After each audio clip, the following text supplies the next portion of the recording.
πατέρας μου ήταν επιπλοποιός επί χρόνια, αλλά από τον πόλεμο και μετά δεν έκανε κανείς επιπλαπιά και αναγκάστηκε να ακολουθήσει τη γεωργία. Έγινε γεωργός, γιατί αλλιώς δεν μπορούσαμε να ζήσουμε. Πώς νιώθατε που θα φεύγατε από την Ελλάδα? Δεν ήμουνα και τόσο ευχαριστημένος. Έφευγα από την Ελλάδα που είχα φίλους στο σχολείο και βέβαια πηγαίναμε σε ένα μέρος στο οποίο δεν ξέραμε τίποτα απολύτως για αυτό το κράτος που πηγαίναμε. Άφησα εδώ τους γονείς μου, γέροντες. Φυσικά δεν ήταν ευχαριστημένοι που έφευγα. Αλλά οι συνθήκες της ζωής με υποχρέωσαν. Γιατί εδώ πέρα τότε η ζωή ήταν πολύ δύσκολη. Δεν υπήρχε ηλεκτρισμός, δεν υπήρχε ίδρυυση, δεν υπήρχαν δρόμοι, δεν υπήρχαν αυτοκίνητα. Όλοι δουλεύαμε με τα ζώα και τα μεταφορά μας έγινε το πάντα με γαϊδούρια. Αλλά τώρα δεν υπάρχει τίποτα εδώ πέρα από αυτά. Η αμοιβή ήταν άπειρο ελάχιστη. Πήγα ορίστον. Ούτε ήξερα πόσο θα μείνω στην Αυστραλία, ούτε τι δουλειά θα έκανα, ούτε όλα ήταν στο όνειρο. Εμάς έπρεπε να μας στείλουν πρόσκληση για να πάμε. Δηλαδή κάποιοι που να είναι στην Αυστραλία έπρεπε να είναι εγγυητές για μας, για να μας πάρουν στην Αυστραλία. Έπρεπε να έχουμε πιστοποιητικά καλής διαγωγής από την αστυνομία, πιστοποιητικά από την εφορία ότι είμαστε εντάξει εφοριακώς στις υποχρεώσεις μας. Για να περάσουμε από τμήματα υγείας έπρεπε να πάμε στην Αθήνα στο Αυστραλιανό προξενείο και να περάσουμε από εξέταση από Αυστραλούς γιατρούς και ύστερα μας έδιναν την έγκριση για να πάμε. Αυτοί δε που μας καλούσαν ήταν υποχρεωμένοι για εμάς για 2 χρόνια να μας έχουν εργασία και να δηλώνουμε που είμαστε. Αυτοί ήταν οι εγγυητές. Με ποιο τρόπο πήγε αεροπορικός? Ο οποίος ήταν περισσότερο από ο πατέρας μου, ήταν ένας Άγιος άνθρωπος. Και ήμουν εκεί, μικρό κορίτσι, ξέρω εγώ, δεν ήθελα να ταξιδέψω 1 μήνα τότε με το καράβι και με πήγε αεροπορικός. Για την Αυστραλία φύγαμε εφόσον είχε τακτοποιήσει τα εισιτήρια ο πατέρας μου, είχαμε περάσει γιατρούς, μας είχαν εγκρίνει τα πάντα ότι μπορούμε να ταξιδέψουμε. Θυμάμαι πολύ μικρό παιδί, η μητέρα μου να μας κρατάει από το χέρι και τις 2, να ανεβαίνουμε στο πλοίο, να μας πηγαίνει η καμαρότη στην καμπίνα μας, το 1963. Το ταξίδι ήταν σχετικά μεγάλο. Ήταν περίπου 27 ημέρες. Βέβαια το 62 ήταν το έτος το οποίο υπήρχε ακόμη μαζική μετανάστευση από τα Κίνδυρα και από την Ελλάδα προς Αυστραλία.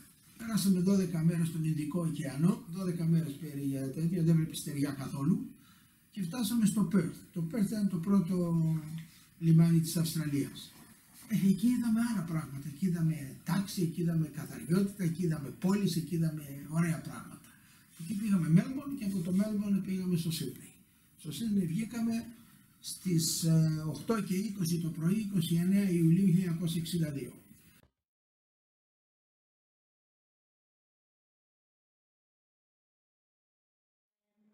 Θυμάμαι ότι το πλοίο το έλεγαν Ελληνής. Ήταν από αυτά τα πλοία που ταξιδεύαν τότε για την Αυστραλία, το Ελληνής, το Πατρίς. Αυτά θυμάμαι. Εμείς ταξιδέψαμε με το Ελληνής. Θυμάμαι ότι σταματήσαμε στην Αίγυπτο, στο Άδεν, νομίζω έτσι λεγόταν εκεί, και θυμάμαι που έριχναν νομίσματα στα παιδάκια που ήταν στη στεριά, στο λιμάνι, μικρά μελαμψά παιδάκια, αγοράκια επιτοπλίστων και έκαναν βουτιές στη θάλασσα για να βρουν τα νομίσματα. Το μέσο, όπως είπα πρωτήτερα, ήταν με το πλοίο Πατρίς.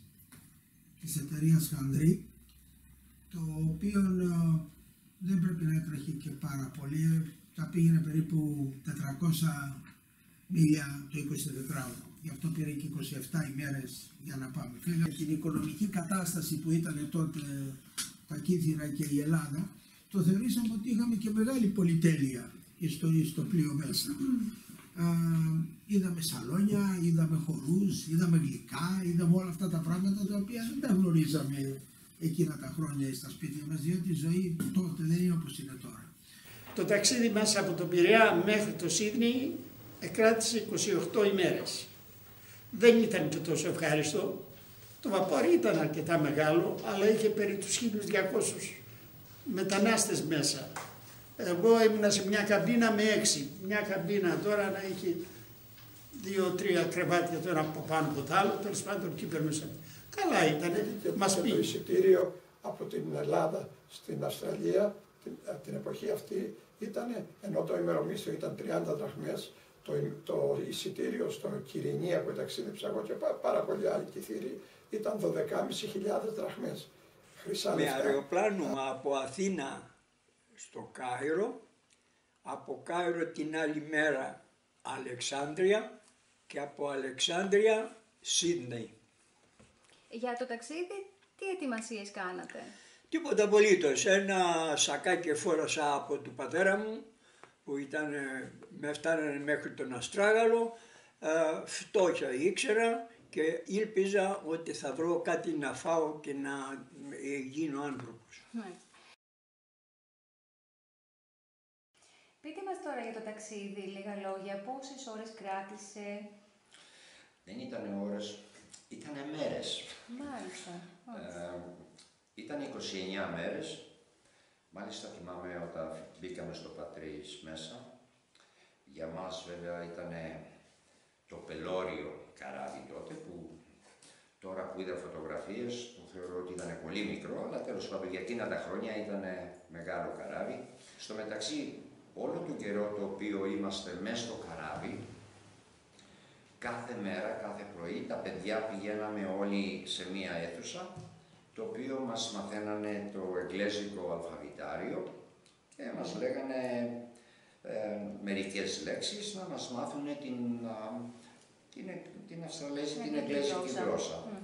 Και οι γονείς πηγαίνανε σε μία άλλη αίθουσα, τα οποία υπήρχαν ανθρώποι εκεί πέρα που τους εξηγούσαν για τα ήθη, τα έθιμα της Αυστραλίας και πώς θα είναι η Αυστραλία και τι θα την μετωπίσουν στην Αυστραλία και τι θα δούνε, όσα μπορούσαν βέβαια να τους πούνε.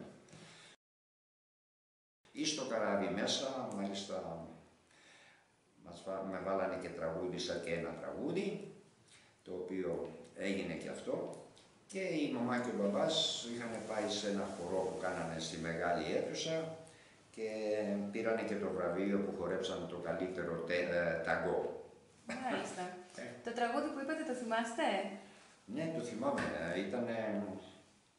Δεν ξέρω τη ονομασία του, αλλά πάνω στην άμμο τη Ξαντή γράψαμε το όνομά της, ωραία που φύσηξε ο πάτης και σβήστηκε η γραφή. Ναι. Από το άλλο μέρος υπήρχαν και οι άλλοι οι οποίοι περιμένανε τις νύφες, διότι είχαμε και γυναίκες οι οποίες πηγαίνανε για να παντρευτούν. Έπρεπε λοιπόν οι άνθρωποι, δεν ήταν τόσο πολύ σε μένα, αυτό ήταν πιο δυνατό, πιο εμφανές, πρωτού πάω εγώ, αλλά υπήρχαν και 3-4 περιπτώσεις δικές μας στο καράβι μέσα. Εμείς είμαστε περίπου 1.200 μετανάστες εφεύγουμε τότε. Εκεί λοιπόν είδαμε το γαμπρό που περίμενε με το μπουκέτο τα λουλούδια την νύφη. Όταν φτάσατε στην Αυστραλία, σας περίμενε κάποιος εκεί, σας υποδέχτηκε κάποιος? Εκεί ήταν ο φίλος του πατέρα μου και ερχόμενα ήταν το αφεντικό μου και μου ήρθε κοντά μου και μου λέει «Εσύ είσαι ο Μιχάλης?» Λέω «Ναι, εγώ είμαι». «Α, μπράβο, έλα μαζί μου».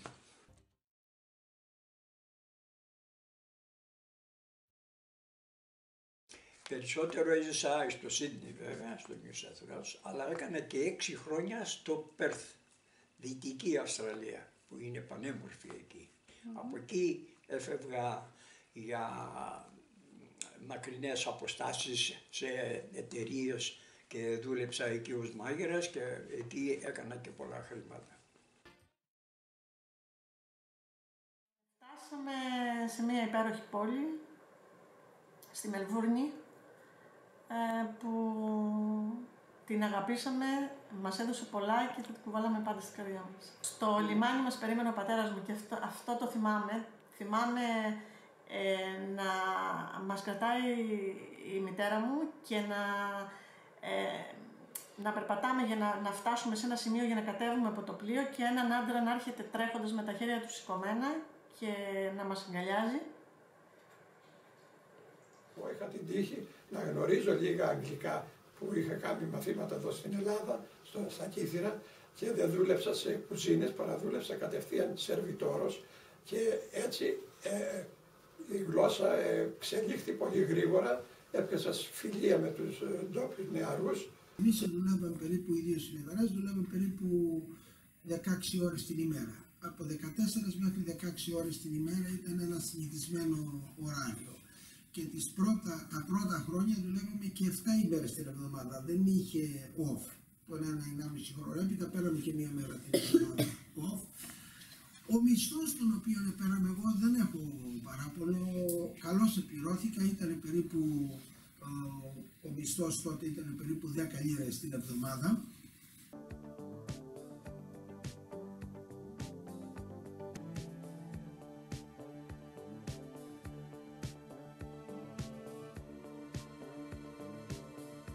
Το ημερομίσθιο ήταν διπλάσιο από ό,τι ήταν στην Ελλάδα, αλλά βέβαια και οι ώρες ήταν πάρα πολλές, 9 το πρωί με 12 το βράδυ και 6 μέρες την εβδομάδα ως υπάλληλος. Το μόνο που μας παρήχαν τα περισσότερα μαγαζιά που δουλεύαμε, μας παρήχαν στέγη και τροφή, που ήταν για μας μεγάλη δουλειά, μας έμεναν τα λεφτά καθαρά και τα οποία στέλναμε πίσω να βοηθήσουμε την οικογένειά μας. Πολλά γλυκά πουλάγαμε, περισσότερο σοκολά, τοειδή και τέτοια, γιατί εκεί συνηθούν πάρα πολύ σε όλες τις γιορτές, σε μια επίσκεψη να πάρουν ένα box, όπως το λέγανε, chocolates, ένα μεγάλο κουτί σοκολάτες. Αλλά ναι, καταναλώνουν πολλά γλυκά. Είχαμε παγωτά, είχαμε χυμούς, πάρα πολλούς. Ήταν και περαστικό το πάσιμο φάι που λέγαμε εκεί, που είμαστε σχετικά κοντά σε το θαλάσσιο. Είναι πολύ περαστικό κόσμο. Και δεν έχω πολύ καλά το μαγαζί, αλλά κάναμε και πολλά σάντουιτς.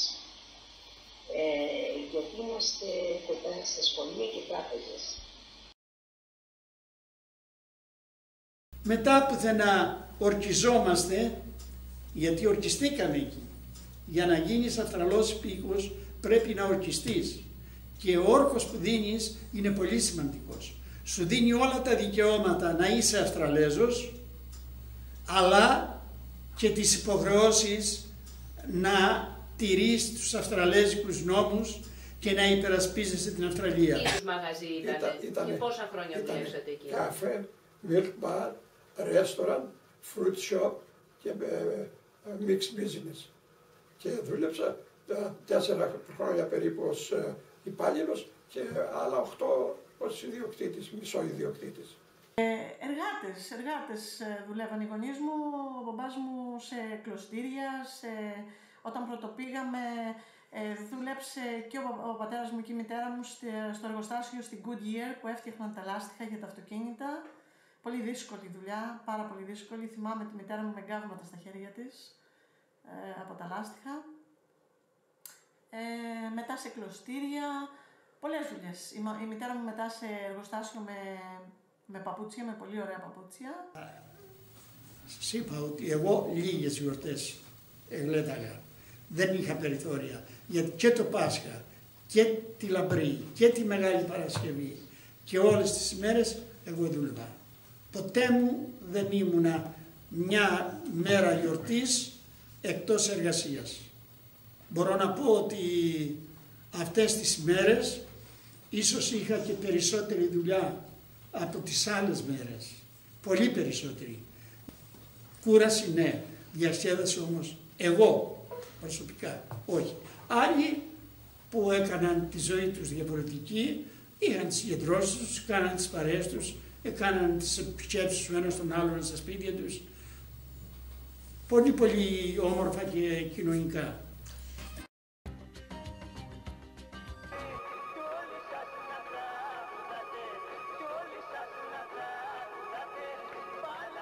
Τα γλέντια ήταν απαραίτητα και ήταν μέσα στην κουλτούρα μας, διότι ήταν και ένας τρόπος για να μπορέσουμε να βρεθούμε όλοι. Και γινόταν λοιπόν, εγώ όταν ήμουν στο Γκλανίνες στη Νέα Αγγλία, στο διπλανό χωριό του Άμενταλ, το οποίο είχε αρκετούς Έλληνες, είχε πιο πολλούς Έλληνες, κανονίζαμε μία φορά το μήνα να έχει τουλάχιστον να έχει ένα γλέντι. Σε αυτό το γλέντι είχαμε ελληνικά τραγούδια, είχαμε όλο ελληνικά τραγούδια βέβαια, δεν είχε τίποτα άλλο, φαγητό, κρασί, ποτά, και ήταν και όλα τα παιδιά μαζί. Συμμετείχαν και τα παιδιά. Όλοι μαζί και το περιμέναμε αυτό, ένα γλέντι για να βρεθούμε, για να τα πούμε, βρε παιδί μου, έτσι να τα πούμε. Έβγαλα το δημοτικό και το γυμνάσιο και το λύκειο στη Μελβούρνη. Οι συνθήκες εκεί πώς ήταν? Ήταν πάρα πολύ ωραίες. Πάρα πολύ καλές και πάλι θα το λέω πάντα ότι θεωρώ τον εαυτό μου πολύ τυχερή και ευλογημένη που μεγάλωσα και πήγα σχολείο σε αυτή τη χώρα. Τα σπίτια με κόκκινο τούβλο χτισμένα, βικτοριανά και διόροφα και έτσι πιο ήσυχα, πιο χαμηλά σπίτια. Θυμάμαι να παίζουμε στους δρόμους όλα τα παιδιά και να είμαστε πολύ αγαπημένοι όλοι μεταξύ μας. Το γιο μου εγώ πήγαινε στο Αυστραλέζικο σχολείο, αλλά τον πήγαινα και στο ελληνικό σχολείο. Και τον πήγαινα και σε χορευτικό συγκρότημα για τους ελληνικούς χορούς και τέτοια. Λοιπόν, το ίδιο τώρα κάνει και ο γιος μου στα εγγονάκια μου, έτσι ακριβώς. Κινηματογράφο κάθε εβδομάδα ήταν υποχρεωτικό από τον πατέρα μου, γιατί επέμενε ότι πρέπει να ακούμε τη γλώσσα μας και ένας τρόπος για να ακούμε τη γλώσσα μας, εκτός από τους συγγενείς μας και να βλέπουμε τοπία της χώρας μας και της πατρίδας μας και να καταλαβαίνουμε πώς λειτουργούσαν οι άνθρωποι, ήταν ο ελληνικός κινηματογράφος.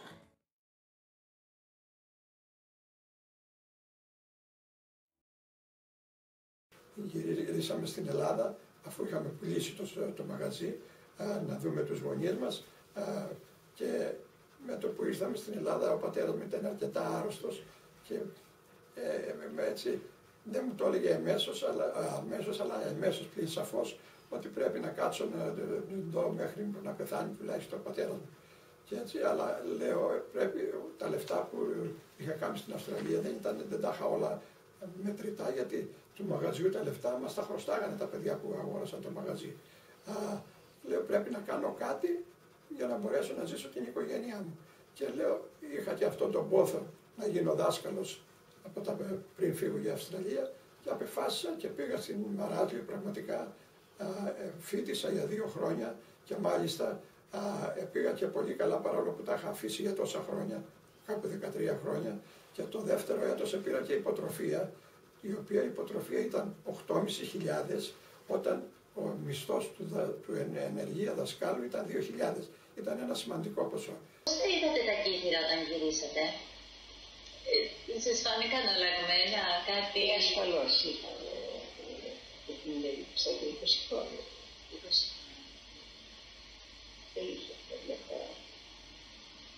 Γιατί πάντα τα κύθυρα έχουν πολλούς μετανάστες και βοηθούσαν πολύ. Αλλά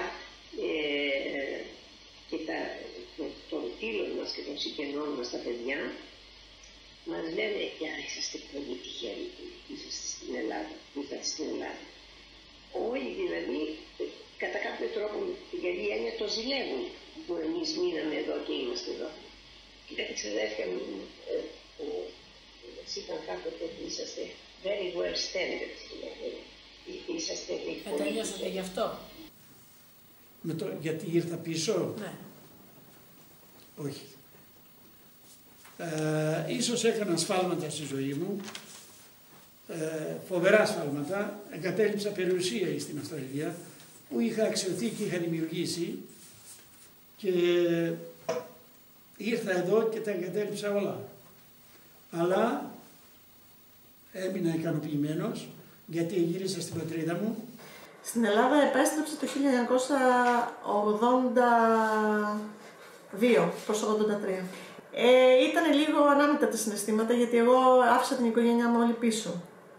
Άφησα την αδερφή μου, τα νύψια μου, τον γαμπρό μου, τους γονείς μου και ό,τι έκαναν οι γονείς μου το 60 έκανα εγώ το 80. Που πήγανε στην Αυστραλία, το έκανα εγώ γυρίζοντας στην Ελλάδα. Θα θέλατε να επιστρέψετε στην Αυστραλία? Τώρα πια όχι, δεν θα ήθελα να επιστρέψω στην Αυστραλία. Η ζωή μου είναι εδώ στην Ελλάδα και δεν θα την άλλαζα με τίποτα. Σίγουρα η πατρίδα είναι γλυκιά. Ήταν πάρα πολύ ωραία και είναι ακόμα, διότι η χώρα την οποία ζούμε, θέλω να σας πω ότι είναι το ωραιότερο οικόπεδο για να ζήσει άνθρωπος. Μετανιώσατε ποτέ που επιστρέψατε στα Κύθυρα? Όχι, καθόλου όχι. Τα Κύθυρα τα λατρεύω και πάντα θα τα λατρεύω. Γιατί το είχα διψάσει πολύ το νησί, δεν το έζησα όπως ήθελα να το ζήσω.